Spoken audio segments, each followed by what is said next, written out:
The Big Bang Theory. The biggest changes in Sheldon from Season 1 to Season 12. Hello everyone, my name is Tara G. Welcome to my channel. I hope everyone is having a wonderful day.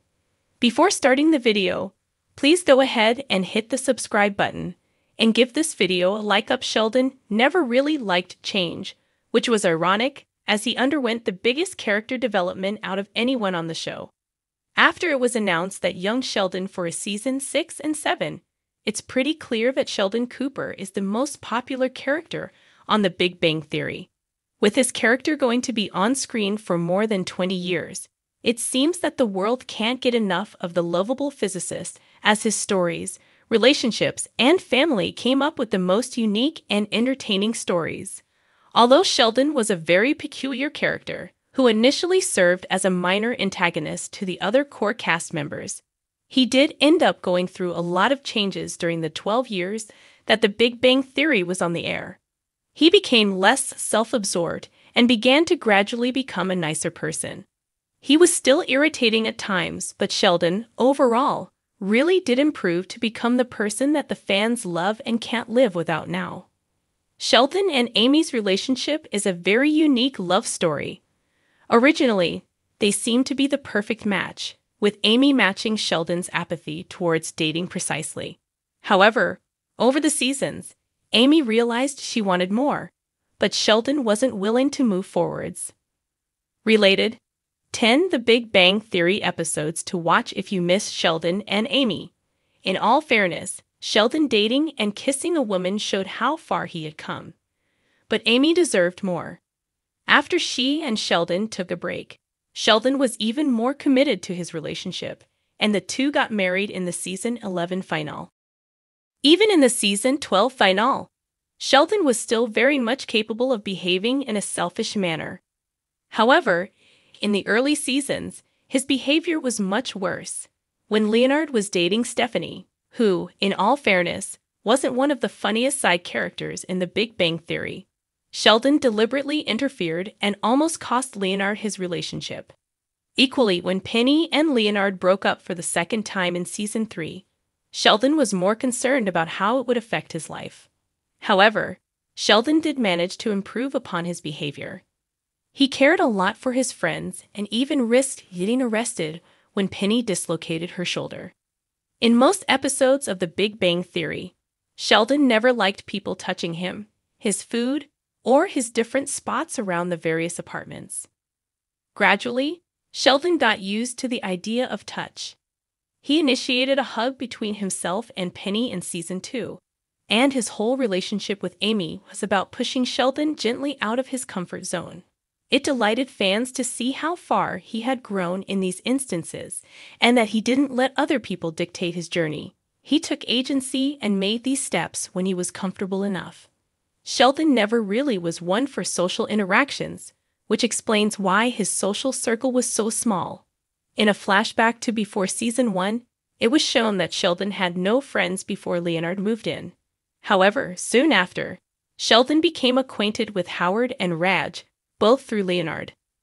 Amazingly, Sheldon's friendship group would then double over the course of the series. First came Penny, one of the show's best characters. Then he became friends with Bernadette and Amy when they joined the show. By the end of the sitcom, Sheldon was even on good terms with Bert. It really was beautiful to see how he gradually became happier when he was surrounded by them all. Sheldon often found it difficult to make friends, especially during the first few years of the show. Initially, Sheldon and Penny often clashed over Penny's lack of academic knowledge and Sheldon's lack of societal expectations. However, the two soon grew incredibly close, with even Amy remarking that she sometimes got jealous of their bond. Penny and Sheldon's friendship was truly one of a kind, as they were complete opposites, and yet they deeply respected one another. Similar to Penny, Howard and Sheldon never quite gelled. Sheldon would often make derisive comments about Howard's career, his living situation, and his lack of a PD, which seemed greatly unfair. Howard would then mock Sheldon to his face, usually without the latter realizing. However, the two men had more in common than they first thought. They both had strained relationships with their fathers, who were no longer in their lives. They bonded over this fact in later seasons, which culminated in a sweet moment where Howard taught Sheldon how to drive. Sheldon was originally very happy just being on his own. He could set his own rules, and no one would bother him by talking or being kind. However, then he accidentally made friends.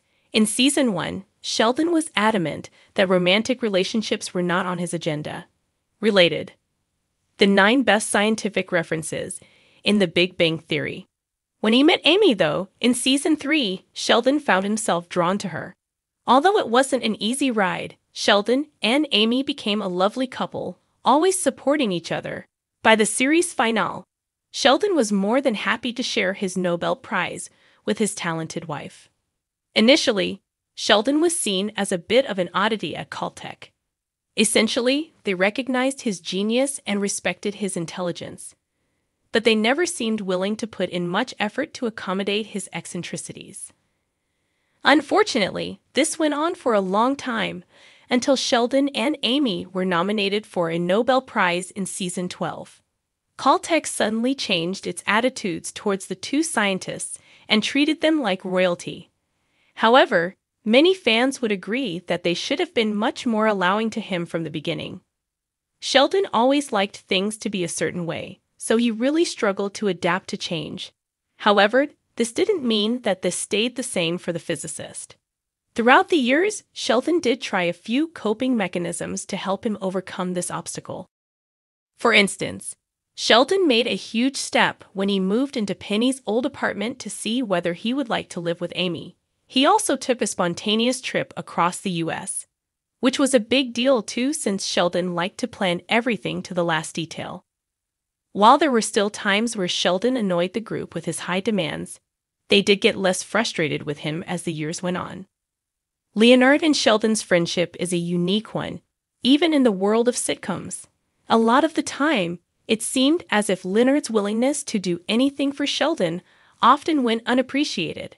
In season 1, for instance, Sheldon wouldn't even let Leonard present a paper they had both written together. Sheldon still struggled with showing his true feelings for Leonard over the course of the show. This came to a head in the series finale, with Sheldon unbothered about his best friend becoming a father. However, in his speech at the end, Sheldon made sure to let Leonard know what an amazing friend Leonard had been to him. Considering the season started with their friendship, it was fitting that the writers paid tribute to it by the end. Thanks for watching this video. Please subscribe to our YouTube channel, Young Sheldon 24, and stay with us.